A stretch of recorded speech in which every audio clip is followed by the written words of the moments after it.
A dreary Tuesday in November. And Bryan Murray is here. Hey Bryan, how are you? At the Ottawa Hospital Cancer Center to receive the drugs that help keep him alive. Every time you come in for chemo, we do this. It gives the nurse and the doctor an impression of what you're all about. Am I depressed? Not with you guys here, I'm not depressed. Murray has colon cancer. Well, it's a battle, there's no question. There's a lot of emotion involved in it. There's a lot of down days. You try not to have too many. There are a lot of good days, and you try to have more of them. So do you find this keeps you awake at night? Every first night, you're wide awake. That's the culprit right there. Is it? Yeah. How do I counter that? Alcohol or? I didn't hear you say that. Murray learned the news on June 23rd, days before the NHL draft. The doctor told me very matter-of-factly that I had cancer. I had colon cancer, was in my liver, and had some in my lung. That it was very serious, and that I had to get into treatment right away.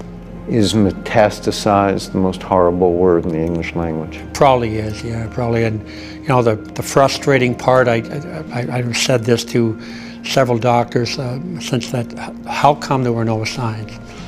And when you hear that you've had cancer for possibly up to 10 years and there were no signs, it's an awful word. You had colon cancer for perhaps 10 years. That's the indication that they gave me, 7 to 10 years.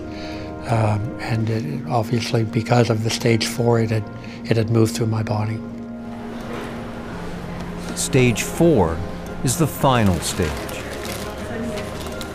There is no stage 5. There is no cure at this point for me. The word is that we'll keep doing chemo and hopefully reduce the tumors and the effect, and I'll get some time out of that. The thing is, Bryan Murray now knows that his cancer was preventable.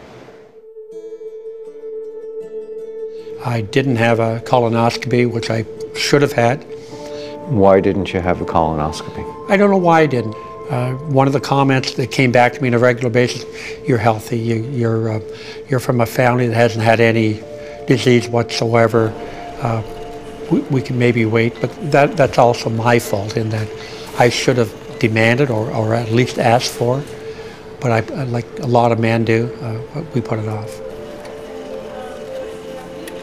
You know, I've been healthy, and I've had all the medicals over the years being involved in sport, the heart work and the prostate and all that, but I've never had the colonoscopy, and that's the one thing that I missed out on.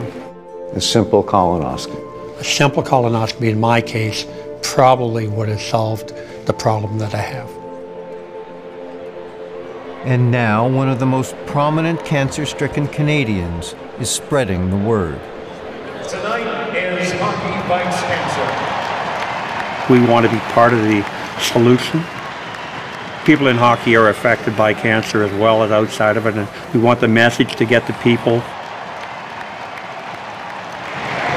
Oh, Eric won it. We finally won a face-off.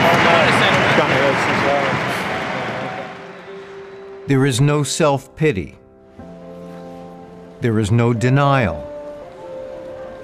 Unlike many people, he has no problem saying the word cancer.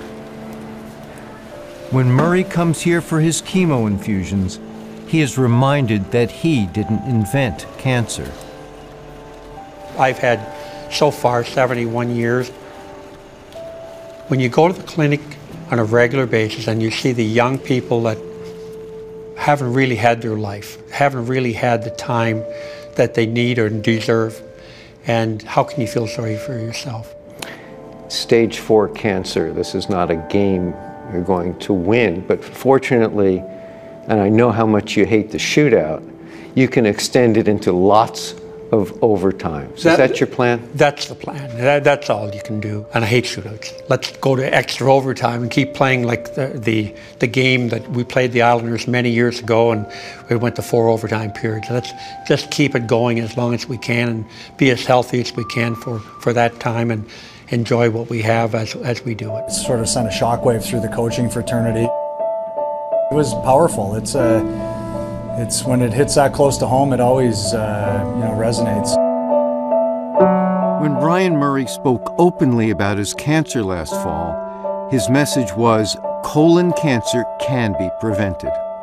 I've been healthy, and I've had all the medicals over the years being involved in sport, the heart work and the prostate and all that, but I've never had the colonoscopy, and that's the one thing that I missed out on. A simple colonoscopy. A simple colonoscopy, in my case, probably would have solved the problem that I have. It was really sort of life-altering. The revelation that doctors had told him that cancer had perhaps been inside of him for as long as 10 years or more absolutely blew me away. Many who saw the story were moved to get themselves screened. To hear the response has been outstanding.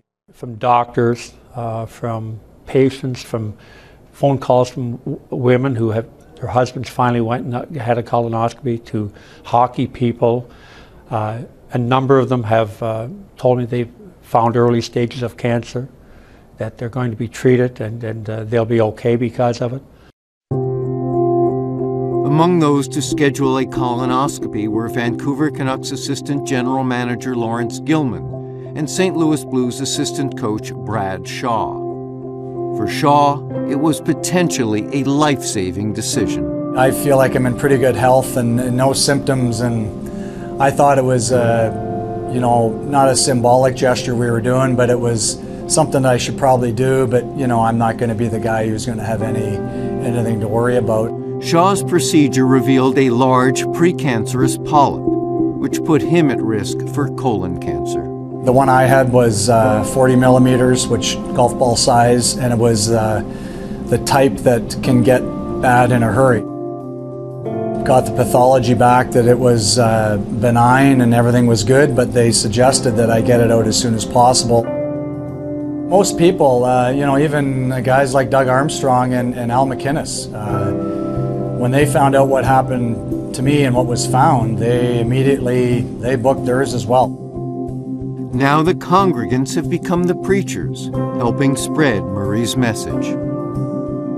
I have had conversations with men of my age and told them that I'm getting myself checked out, and if I were them, I would probably do the same. It's not something that, before this procedure I had talked about at all. And I've asked everybody I know, hey, have you had one? How old are you? Have you had one? It's been tremendous, really. I'm very grateful, number one, to hear from people, number two, that it has been a help to a number of people.